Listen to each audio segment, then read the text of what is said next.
ইতালির ভিচেন্সায় Bangladesh community Vicenza সিটির উদ্যোগে বর্ণাঢ্য উৎসব অনুষ্ঠিত হয়েছে।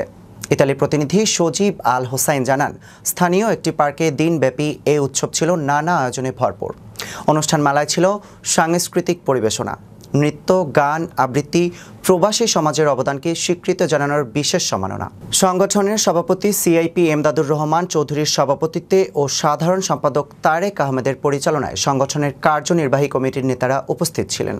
এছাড়াও অতিথি ছিলেন ভিচেন্সা সিটি কর্পোরেশনের মেয়র গিয়াকোমো প্যামাই, উপমেয়র Isabella Sala, councillor Mattia Pilan, Bangladeshi vice councillor Afil Uddin সহ আশেপাশের বিভিন্ন শহর থেকে আগত বাংলাদেশ কমিউনিটি নেতৃস্থানীয় ব্যক্তিরা।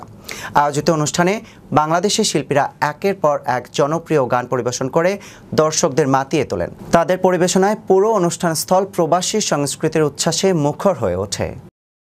আজকে আমরা যে বাংলা উৎসব করতে যাচ্ছি, আসলে এই বাংলা উৎসব আমরা এটার প্রধান লক্ষ্য হচ্ছে আমরা এই উৎসবের মাধ্যমে আমরা যাতে আমাদের বাংলাদেশের কালচার এবং ঐতিহ্যকে যাতে তুলে ধরতে পারি, এই এই লক্ষ্যে আমরা এটা করা। এবং আজকে আমার মনে হচ্ছে এই অনুষ্ঠান, এই উৎসব পুরা ভিচেন্সা না, আমার মনে হচ্ছে এটা পুরা বেনেতর এটা অনুষ্ঠান।